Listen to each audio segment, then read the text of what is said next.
Hey friend, I just made over this adorable flea market end table. This is the after. You're not going to believe the before. Let's get to it. Maybe you're new here. If you are, my name is Cindy and I'm with Reinvented Delaware, and I'm so glad that you're here. If you're already a subscriber, welcome back. I'm so glad that you decided to tune in.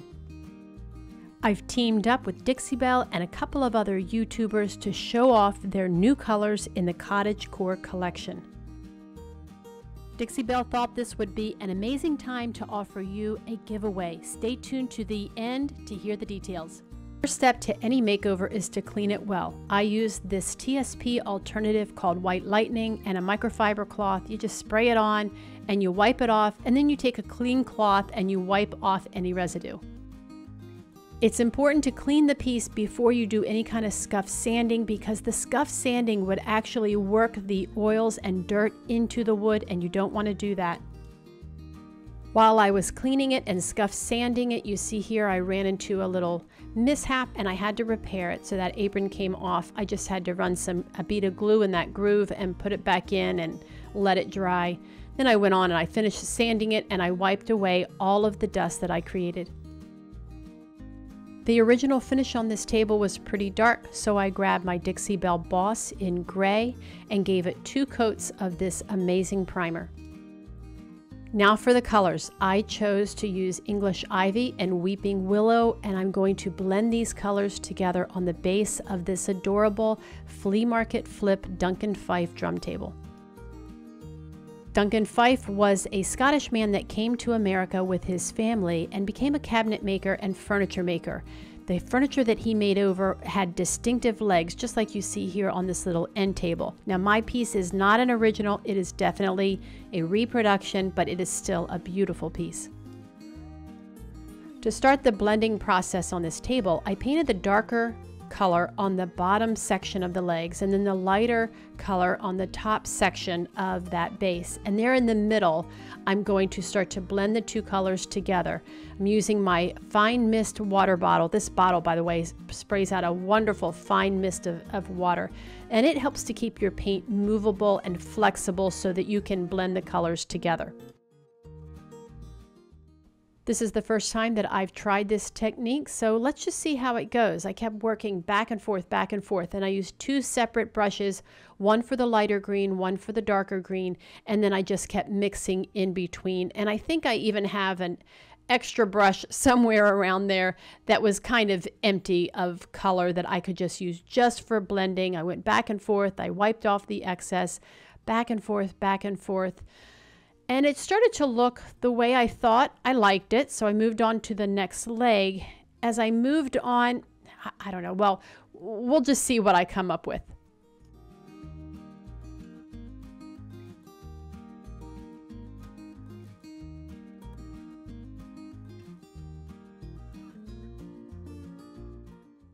Let me know down in the comments if you have ever blended paints like this. I would love to hear from you. You know, did you have success? Was it easy? Did you find it challenging? I found it kind of challenging. So you can see there, I'm not really liking how they're blending together. I think it was my technique, but I just kept trying. Anyway, let me know down in the comments if you have tried this and if you have had success.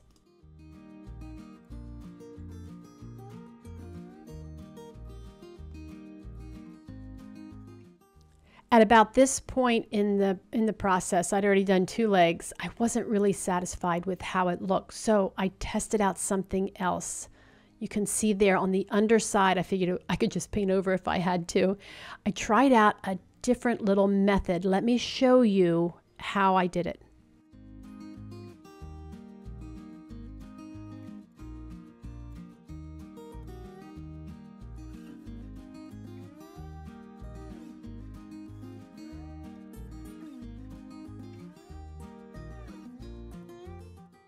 Instead of using brush strokes, I tapped in the paint. So I got a little bit of that darker color just on the tip of the paintbrush, and I just tapped it in.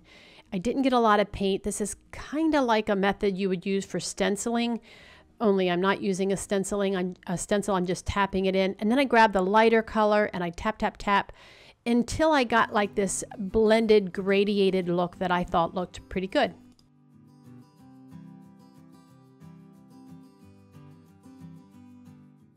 Here you can see the difference between the two techniques. The dabbed on side there on the left, and then on the right, the brush strokes brushing into the other color, the lighter and the darker color. Let me know which side you like best. I like the one where I tapped it in and left like a muted kind of look, but you let me know which side you like best.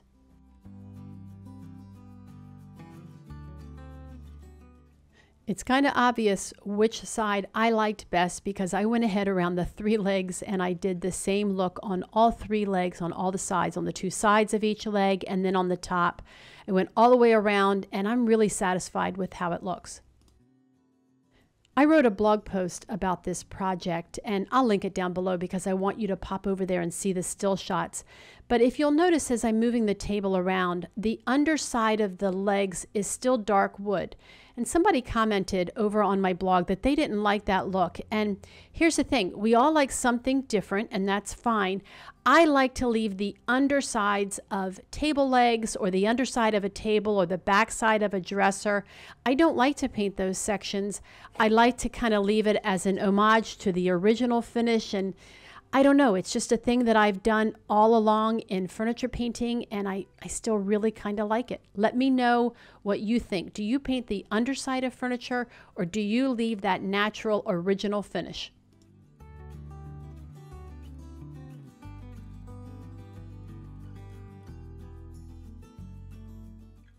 Now for the tabletop, I'm going to use Cobblestone and Cucumber Ice. They're really beautiful colors. That Cucumber Ice has just a hint of green, so it's going to look perfect with the base of this table. I'm loving the Cottage Core Collection colors because they all work together. I got to use 4 colors in this project. There are many more. I'll have them all listed and linked down below so that you can grab them for your next project. You'll notice on this surface that I'm going back and forth with my paintbrush in a crosshatch pattern. I like to create this kind of texture on a tabletop. It's really one of my favorites. You can see it picking up here in the light, and it will stay with that. Then I went back and I tapped in the lighter color over that darker color with the same technique that I used on the legs. So I had all sorts of texture going on from the paint technique, from the cross-hatching of the paint back and forth, and it just really created a beautiful surface on the top. I can't wait for you to see it. For the top of the table, I just continued the same technique, and I just kept tapping on that lighter color over the darker color, and as I got new paint on my paintbrush, I just dabbed off the excess on a paper towel. Then I also went back with the second paintbrush in the darker color, Cobblestone, and I just tapped in some of the darker color just to kind of tone it down, and it really gave a beautiful stone effect. I thought a beautiful transfer on the apron of this table would be really pretty. So I grabbed this one. It's called Embroidered Lotus. I'll have it linked down below along with all the other supplies. But this design came with all these little flowers, and they were the perfect size for the apron. So I cut them out separately. There happened to be 8 of them, I think, and I placed them around the circle of the tabletop and eyeballed their placement. It wasn't exact, so if you're more comfortable measuring, go right ahead. Transfers are easy to apply. All you have to do is cut out the design like this and keep that backing paper on there till you're ready. Then you peel off the backing paper like I'm doing here, lay the the transfer where you want it, and use that tool to rub off the transfer onto the surface. Then you peel away the clear protective sheet.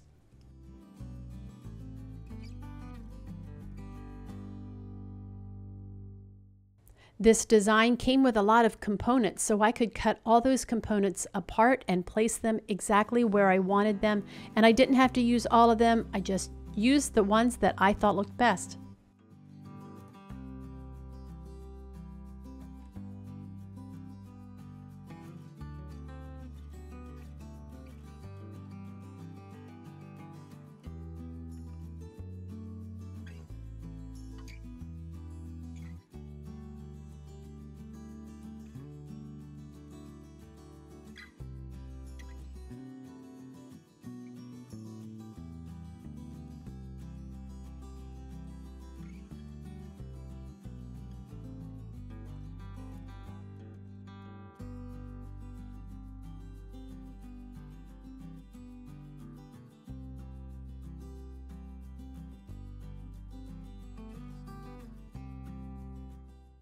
Now let's seal this paint. I decided to seal the base of this with a white wax just to further soften the look of the blended paint.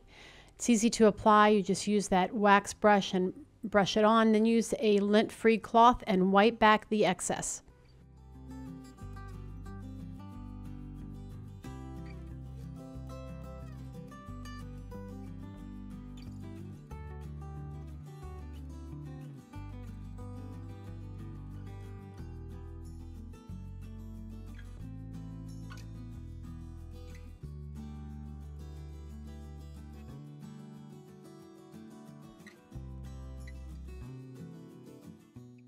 The tabletop needs some additional protection, so I decided to use clear coat and flat, which will give it a waxed appearance, but it'll give that durability so that when somebody puts their cold glass of iced tea on this table, we don't have to worry about the finish.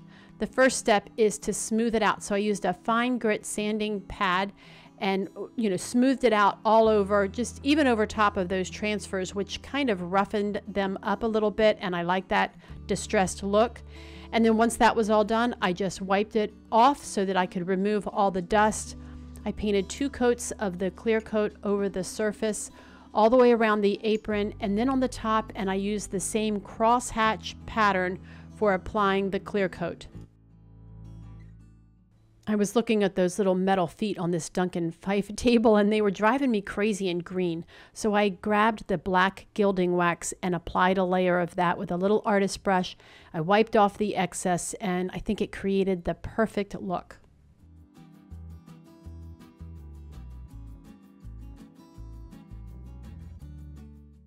And here's this sweet little table. Isn't it so cute? Now I have it set up right now in my work room where I record podcasts here and I do a lot of my projects in this room. Eventually it will be out in my living room. In fact, let me run out there and put it out there really quick.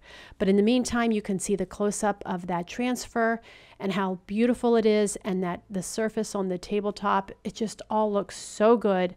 I'm trying to transition my colors in my main living space to blues and greens, and this table is going to be a great way to transition to those colors.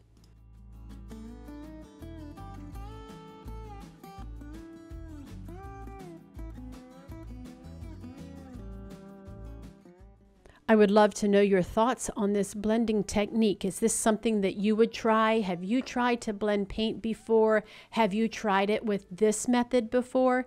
I must admit, this is a method that I used as a faux finish on my walls back in the early 90s. Do you remember the faux finishes that we were all doing on our walls back then?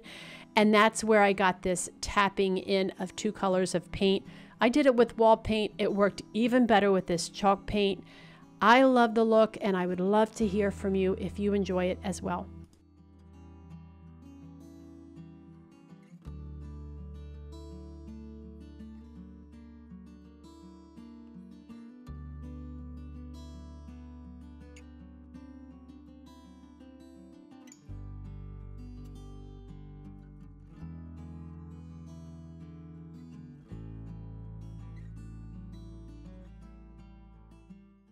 Here's the table out in my living room, and it looks so good. By the way, sorry about the grainy filming here. It was really dark that day, even though the windows don't make it seem that it was dark. For photography and filming, it was very dark.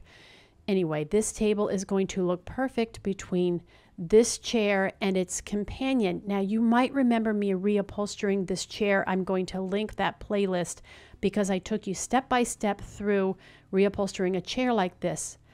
But I didn't get the other one finished yet. Look, there it is. Yep, so I have a red chair and a beautiful blue chair in grain sack fabric there between this table. So hopefully this has inspired me to get this chair finished.